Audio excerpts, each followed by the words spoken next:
Morning class 12th। ये आज हम लोगों का नया चैप्टर समकालीन दक्षिण एशिया शुरू हो रहा है।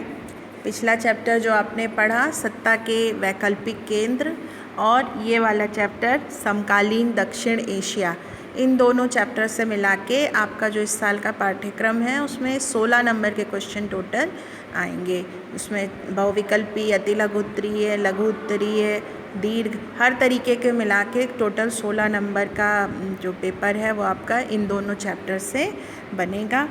तो इसे ध्यान से पढ़िए तो आपके उतने नंबर अच्छे से तैयार हो जाएंगे। अब स्टार्ट करते हैं अपना चैप्टर समकालीन दक्षिण एशिया, कंटेम्पररी साउथ एशिया। सबसे पहले ये जान लीजिए कि साउथ एशिया का पढ़ने का ये जो स्क्रीन पे आपको मैप दिख रहा है, ये पर्टिकुलर जो विश्व के ये भौगोलिक क्षेत्र है इसे दक्षिण एशिया कहा जाता है। ये थोड़ा सा यहाँ पे देखिए, ये इंडिया, भारत, पाकिस्तान, नेपाल, भूटान, बांग्लादेश, श्रीलंका और यहाँ पे मालदीव, ये इस पूरे एरिया को, ये भौगोलिक क्षेत्र जो है विश्व का, इसे ही दक्षिण एशिया कहा जाता है। यहाँ आप देख सकते हैं दक्षिण एशिया के ऊपर यहाँ पर ये चाइना है, ये पूर्वी एशिया का हिस्सा हो जा रहा है। ये बगल में अफ़गानिस्तान है और इधर ये साउथ ईस्ट एशिया का इलाका, दक्षिण पूर्व एशिया का इलाका म्यांमार शुरू हो जाता है। ठीक है, तो मोटे तौर पर जो सीमा, जो देश दक्षिण एशिया में गिने जाते हैं वो हैं भारत, पाकिस्तान, नेपाल, भूटान, बांग्लादेश, श्रीलंका, मालदीव। इसमें कभी कभी अफ़गानिस्तान और यहाँ म्यांमार, इन्हें भी शामिल किया जाता है। तो अगर इसको बताने का मतलब क्या, अगर आपके कभी कोई कहे दक्षिण एशिया का भाग, तो दक्षिण एशिया कहते ही आपके दिमाग में आना चाहिए कि हम किन पर्टिकुलर रीजन और किन देशों की बात कर रहे हैं। जो भी ऊपर आपको गिनाए गए इन्हीं देशों के बारे में बात हो रही है। ठीक है, अब पहले पढ़ लेते हैं इसका इम्पोर्टेंस क्या है, इसे ये क्यों पढ़ना ज़रूरी है। ये जो आपने अभी दक्षिण एशिया का मैप देखा, उसमें ये मुख्य रूप से ये 7 देश आते हैं: भारत, पाकिस्तान, बांग्लादेश, नेपाल, भूटान, श्रीलंका, म्यांमार, इसके अलावा मालदीव, इसके अलावा म्यांमार और अफ़गानिस्तान जिसे पूर्व में गांधार कहते थे, और इधर म्यांमार जो पहले वो पूर्व का रंगून। तो इस राजधानी थी इसका, देश जो है वो बर्मा, तो इनको भी दक्षिण एशिया में शामिल किया जाता था। ये दक्षिण एशिया जो है वो इन देशों की भौगोलिक स्थिति को इंगित करता है कि कहाँ पर ये देश स्थित है। इसे भारतीय उपमहाद्वीप भी कहा जाता है। दक्षिण एशिया का जो दूसरा नाम है, या उसे जो उसका प्रचलित नाम है वो है इंडियन सब कॉन्टिनेंट या भारतीय उपमहाद्वीप। उपमहाद्वीप का मतलब ये अपने आप में इस एरिया की इतनी अलग विशिष्टता है, ये पूरे बाकी विश्व के देशों और एशिया से इतना अलग इसका कैरेक्टरिस्टिक थोड़ा है कि इस कारण जो है इसे अलग कॉन्टिनेंट, उपमहाद्वीप ही कह दिया गया है। क्या इसकी, क्योंकि जो पूरब दिशा से जो हिमालय की पर्वत श्रृंखला रही है, उस पर्वत श्रृंखला के कारण ये एरिया बाकी जो एशिया महाद्वीप है उससे कट जाता है। एक तरह से भौगोलिक रूप से एक सीमा बन जाती है, और उसी सीमा रेखा के चलते बड़े लंबे समय से जो है भाषाई, सामाजिक, सांस्कृतिक और रहन सहन, ये सब चीज़ें भी, इसके अलावा जो आर्थिक प्रकार है इन देशों का, कृषि है वो, ये सब चीज़ें जो हैं वो बाकी विश्व के और बाकी एशिया के देशों से भिन्न हो जाती है, और यही इस दक्षिण एशिया देश को विशिष्ट बनाता है। इसलिए इसका अध्ययन हम लोग अलग से करेंगे। एक चीज़ और जो ध्यान देने की है, ये दक्षिण एशिया के ये सारे देश आपको गिनाए, ये इन दक्षिण एशिया के देशों में आपस में भाषा, सामाजिक, सांस्कृतिक, इन और आर्थिक रूप से, प्राकृतिक संसाधनों के रूप से काफ़ी समानता है। ये सारे देश जो हैं एक जैसे विशेष लक्षण वाले हैं। यद्यपि एक चीज़ जो मेन है वो ये कि इनकी राजनीतिक शासन और राजनीतिक संस्कृति, जो पॉलिटिकल कल्चर है और पॉलिटिकल प्रणाली है, वो वेरिएंट है, वो विविध है, वो एक जैसी नहीं है। जैसे कि भारत और श्रीलंका, ये जब से ये आज़ाद हुए नए देश, तब से ये यहाँ पर लोकतांत्रिक शासन प्रणाली प्रचलित है। दूसरे नंबर पे बांग्लादेश, पाकिस्तान आ जाते हैं, जहाँ पर लोकतंत्र और सैनिक तानाशाही शासन में अदला बदली होती रही है। सरकारें, लोकतंत्र जो है वो हमेशा स्थिर नहीं रहा है। उसके बाद मालदीव जहाँ पहले सुल्तान शाही थी, सुल्तान हुआ करते थे, वहाँ पे फिर चेंज करके वर्तमान में लोकतंत्र है। भूटान जो भारत का मित्र देश है, भूटान में फ़िलहाल राजतंत्र है। नेपाल, यहाँ भी पहले राजतंत्र था, लेकिन अब जो है यहाँ पर पूर्ण तरह से लोकतंत्र स्थापित हो चुका है।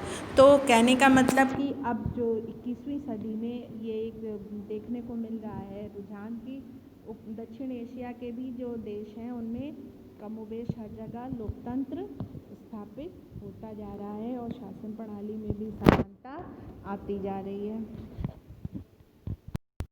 एक चीज़ और पूछी जाती है या आ सकती है कि समकालीन दक्षिण एशिया, या इसका हमारे लिए क्यों हमारे चैप्टर रखा गया है, क्यों हमें इसे जानना है या पढ़ना है। तो सबसे पहला महत्व तो ये है कि हम लोग इसी जगह के निवासी हैं, ठीक है।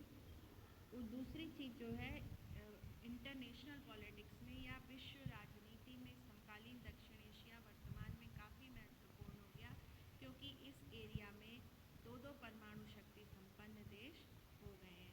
कौन कौन से? एक भारत और दूसरा पाकिस्तान। इन दोनों के पास परमाणु युद्ध की क्षमता है और इस कारण जो है विश्व में एक व्यापक संघर्ष, व्यापक युद्ध फैलाने की क्षमता भी इस एरिया में है। और इसी कारण से जो है इस उपमहाद्वीप में, दक्षिण एशिया क्षेत्र में युद्ध ना होने पाए, संघर्ष प्रबल ना होने पाए, यहाँ पर शांति बनाई रखी जाए, इसलिए जो है ये पर्टिकुलर रीजन, ये क्षेत्र जो है वो विश्व राजनीति के लिए भी महत्वपूर्ण हो गया। और इसके अलावा जो एक एडेड फीचर है वो ये है कि जहाँ पर यहाँ शांति कायम रखना बहुत बड़ी ज़रूरत है, वहाँ पर जो ये सदस्य देश हैं उनके बीच काफ़ी तरीके के विवाद और संघर्ष हैं।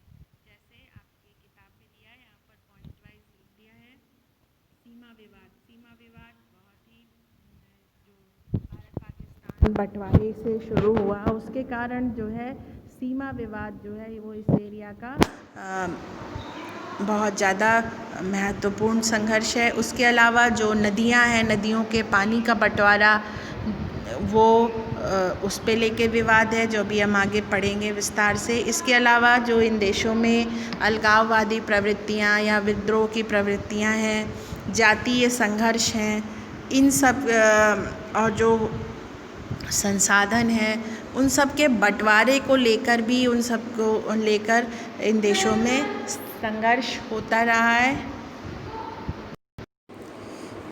तो इस प्रकार जो दक्षिण एशिया है उसमें काफ़ी संघर्ष के बिंदु हैं और उन्हें सुलझाने और इस जगह शांति बनाए रखने, युद्ध को रोकने की जो आकांक्षा है वो सिर्फ इस जगह के देशों की नहीं है बल्कि पूरे विश्व की है। इसलिए समकालीन दक्षिण एशिया का अध्ययन महत्वपूर्ण हो जाता है।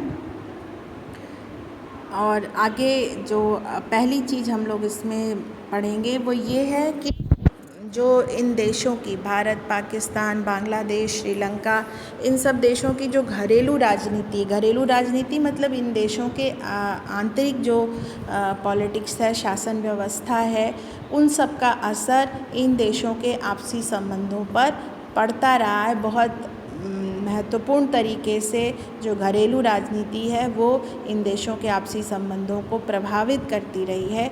तो संक्षेप में पहले इन सब देशों की जो महत्वपूर्ण देश हैं उनकी डोमेस्टिक पॉलिटिक्स या उनकी आंतरिक शासन व्यवस्था और राजनीति को संक्षेप में जान लेते हैं। सबसे पहला जो नंबर आता है वो है पाकिस्तान। पाकिस्तान दक्षिण एशिया का दूसरा सबसे महत्वपूर्ण देश है। पाकिस्तान में जो शासन व्यवस्था है वो हमेशा से लोकतंत्र नहीं रहा। वहाँ पर लोकतंत्र और सैनिक तानाशाही इन शासन व्यवस्थाओं में परिवर्तन होता रहा है।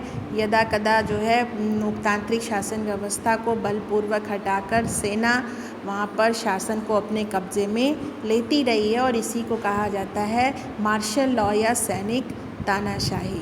ठीक है। 3 जो मेन टाइम रहे हैं सैनिक तानाशाही के, सबसे पहले 1958 में जनरल अयूब खान ने मार्शल लॉ लगाया था। उसके बाद 1977 में जनरल जिया उल हक उन्होंने लोकतांत्रिक शासन को हटाकर सत्ता अपने कब्जे में ले ली थी। और उसके बाद 1999 में जनरल परवेज़ मुशर्रफ इन्होंने मार्शल लॉ पाकिस्तान में लागू कर दिया था। आपकी किताब में ये विस्तार से दिया है कि क्यों पाकिस्तान में लोकतांत्रिक शासन व्यवस्था स्थायी नहीं रही है, क्यों वहाँ पर लोक सैनिक तानाशाही लागू होती रही है। तो इसका जो मेन जो पॉइंट निकल के आता है वो ये है कि वहाँ पर सेना, धर्मगुरु और भूस्वामी अभिजन, ये जो 3 लोग हैं, 3 गुट हैं। पहला सेना, दूसरा वहाँ का जो इस्लाम धर्मगुरु हैं, वहाँ का जो इस्लामिक कम्युनिटी है, और तीसरा भूस्वामी अभिजन जो वहाँ के जमींदार वर्ग है। ये तीनों जो है वो समाज में, शासन में काफ़ी प्रभावशाली स्थान रखते हैं। पाकिस्तान इस्लामिक देश है, उसको वो सेक्युलर स्टेट, धर्मनिरपेक्ष देश नहीं है। वो संविधान के द्वारा वहाँ घोषित है कि वो इस्लामिक स्टेट इस्लाम धर्म को मानने वाला है। इस कारण वहाँ पर धर्म गुरुओं का काफ़ी प्रभाव है। इसके अलावा वहाँ पर भू सुधार उस तरीके से नहीं हुए, जमींदारी उस तरह से नहीं हटाई गई जैसे भारत में। तो वहाँ पे जो लैंडलॉर्ड्स हैं, जो उनके पास अभी भी काफ़ी संपत्ति और आर्थिक ताकत है, जिसके कारण वो शासन व्यवस्था में भी महत्वपूर्ण स्थान रखते हैं। और तीसरी चीज़ जो सबसे पहले नंबर पे है वो है सेना। सेना काफ़ी प्रभावशाली है, काफ़ी हस्तक्षेप करती है जो वहाँ की शासन व्यवस्था है। और प्रबल इसलिए है क्योंकि हमेशा जो है पाकिस्तान को, वहाँ की आवाम को ये भय दिखाते हुए कि पाकिस्तान को हमेशा भारत से खतरा है और इस कारण सेना को बहुत ताकतवर रहना है। इस तरह भारत के संघर्ष का हवाला देने के कारण जो है वहाँ जो सेना है वो हमेशा से काफ़ी ताकतवर रही है और शासन को प्रभावित करती रही है। यही चीज़ यहाँ पर लिखा है कि यहाँ तो इन 3 लोगों के जो स्वार्थ हैं, या जिसको कहेंगे निहित स्वार्थों के कारण जो है शासन में परिवर्तन, कभी लोकतंत्र और कभी मार्शल लॉ, सैनिक तानाशाही में चेंज होता रहा है। और इसके अलावा जो एक फैक्टर और रहा है वो ये है कि जो बड़ी शक्तियाँ विश्व की हैं जैसे अमेरिका या अन्य देश, उन्होंने भी शीत युद्ध के दौर में जो है पाकिस्तान को अपना एक मोहरा बना रखा था। जैसा आप सभी शीत युद्ध के दौरान पढ़ चुके हैं, जो सीएटो और सेंटो ये जो ग्रुप बने थे, उन दोनों ग्रुप्स का मेंबर जो है पूंजीवादी ग्रुप का मेंबर पाकिस्तान था। और इस तरह से इस एरिया में जो है अमेरिका के लिए पाकिस्तान जो है वो एक महत्वपूर्ण देश था पूंजीवाद को फैलाने और अमेरिका को सपोर्ट करने के लिए। तो इसलिए अमेरिका ने कभी इस बात पे ज़्यादा जोर नहीं दिया कि वहाँ पे लोकतंत्र ही कायम हो, बल्कि अमेरिका ऐसी सरकार हमेशा चाहता रहा जो शीत युद्ध की उसकी रिक्वायरमेंट्स को पूरा कर सके, उसकी अपेक्षाओं को पूरा करे, भले वो लोकतांत्रिक शासन हो अथवा सैनिक तानाशाही शासन हो। तो इस प्रकार जो है इन सब कारणों के कारण पाकिस्तान में लोकतंत्र बहुत ज़्यादा महत्वपूर्ण नहीं रहा है, बहुत बलशाली नहीं रहा है। इसके अलावा एक चीज़ जो पाकिस्तान की घरेलू राजनीति और शीत युद्ध का प्रभाव है वो भारत पाकिस्तान के संबंधों के परिप्रेक्ष्य में भी है। चूँकि ये चीज़ बच्चों हमें ध्यान दीजिएगा कि पाकिस्तान जो है शीत युद्ध के दौरान पूंजीवादी गुट का मेंबर था, अमेरिकी गुट का मेंबर था, तो और भारत गुटनिरपेक्ष देश था, तो इसलिए भारत से संघर्ष में अमेरिका ने हमेशा पाकिस्तान की मदद की। इस कारण से जो है ये भी एक पक्ष रहा है भारत पाकिस्तान के संबंधों का। और तो वर्तमान में पाकिस्तान परमाणु संपन्न देश है, परमाणु शक्ति संपन्न देश है और वर्तमान में यहाँ पर लोकतांत्रिक शासन व्यवस्था है। 1999 में जनरल परवेज़ मुशर्रफ उन्होंने बलपूर्वक जो वहाँ के प्रधानमंत्री थे नवाज़ शरीफ, उन्हें बलपूर्वक सत्ता से हटाकर फिर से सैनिक तानाशाही स्थापित की थी। 2008 तक ये सैनिक तानाशाही बनी रही। उसके बाद से फ़िलहाल अभी तक पाकिस्तान में लोकतांत्रिक शासन व्यवस्था है। अभी आप सभी जानते होंगे वहाँ के प्रधानमंत्री श्री इमरान खान हैं। कल हम लोग जो दक्षिण एशिया के अन्य देश हैं उनकी घरेलू राजनीति का पढ़ेंगे।